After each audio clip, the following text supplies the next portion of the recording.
So, is the coronavirus spread flattening? Has there been any reduction? What is going to be the future? That's the kind of analysis I wanted to do, and that is what I would like to present today in this video.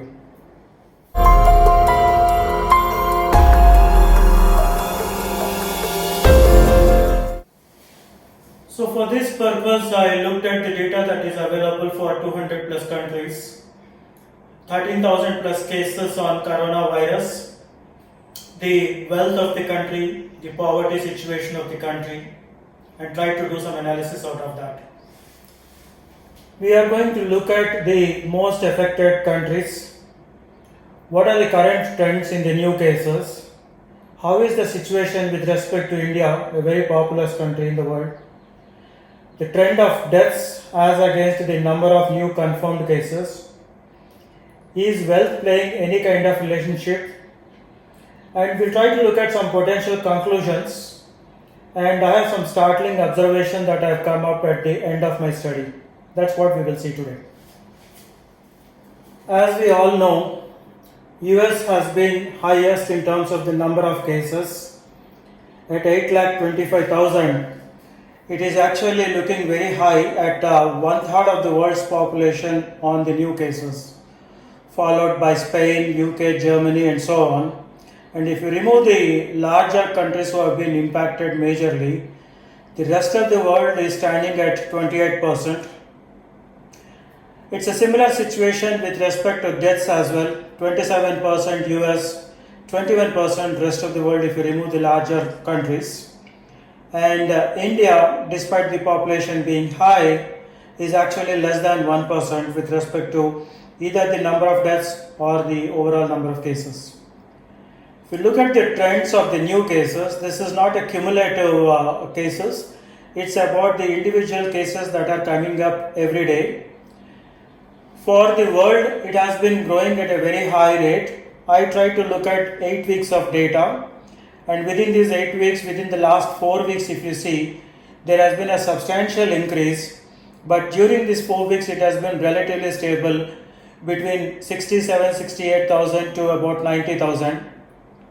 And we all know this is largely impacted because of the situation with US. So I tried to remove US from the equation and looked at the data independently.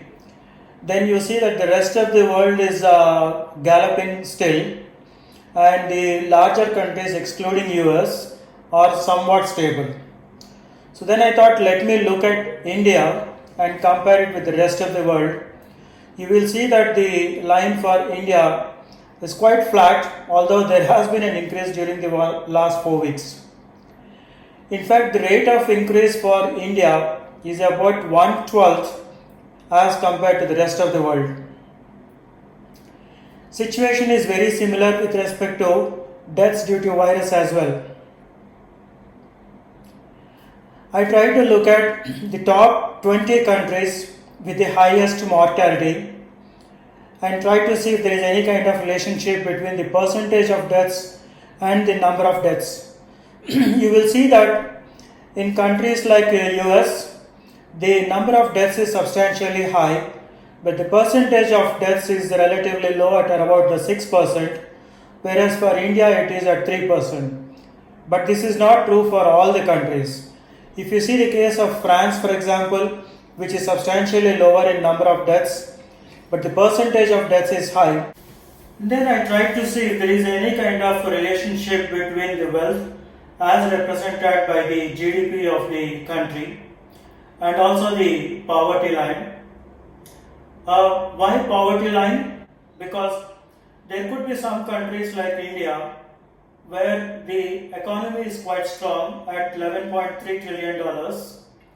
But if you look at the disparity of income between individuals is pretty high.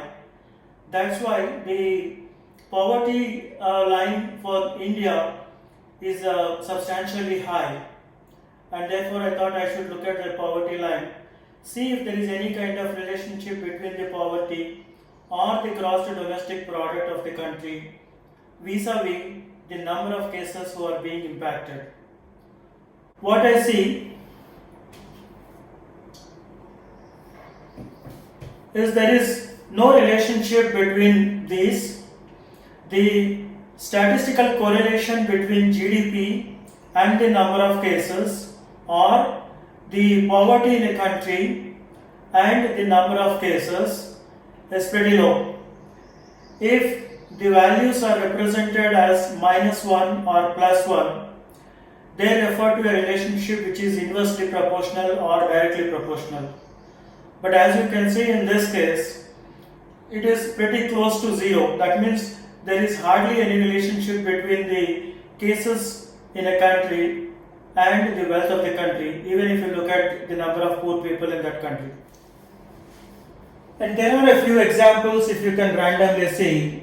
Thailand and Iran are very close when it comes to GDP, but when it comes to the number of cases per 100,000 population, for Thailand it is 4, whereas for Iran it is 106. Similarly, Germany and Japan. And then I looked at the data differently, distributed it by the continent and looked at it, and I found something really very interesting. Most number of cases, most number of countries who have been impacted are all situated in America and Europe, as you can see from these graphs. It is also true when it comes to deaths. And this is something very interesting. I tried to map the countries who have been majorly impacted on the atlas.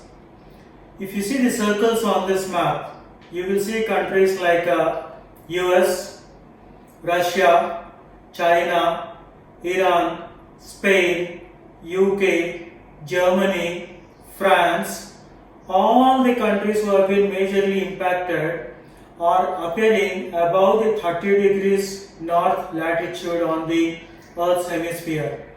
The only exception is Brazil, which I honestly cannot explain. But if you remove that exception, all the rest of the countries are 30 degrees, within the 30 degrees of Earth's northern hemisphere. So here are some of the conclusions that I was able to come up with.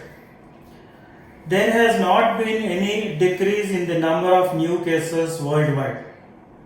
In fact, although it may appear as it is flattening, if you remove US from the equation and all the major countries who have been impacted already, the number of cases worldwide have actually been going up. It is not a true statement, as some of the people believe, that people in the poorer countries are less hygienic and therefore they have better immune to viruses. The data does not support that. Mortality rate in India is relatively low at 3%, but it is not the lowest. And all these countries which are appearing above 30 degrees latitude on the Earth's hemisphere, to me it looks like these are the countries who have just gone through a severe winter, and that has been favorable for the virus. If you look at the countries which are below 30 degrees latitude, with the exception of Brazil, they have not been impacted in a big way.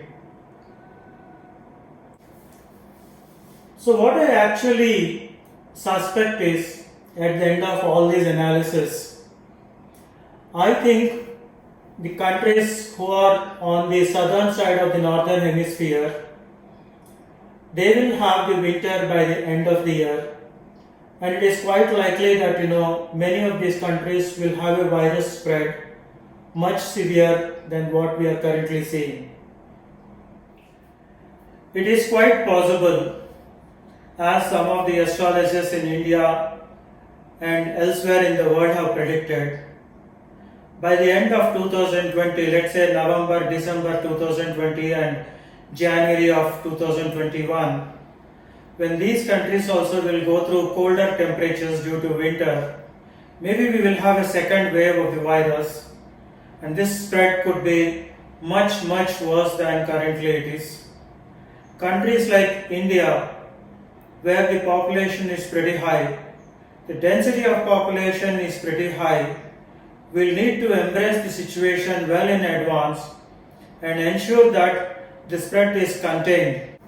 So the way I look at it is, get ready for the winter, and cool is the new red.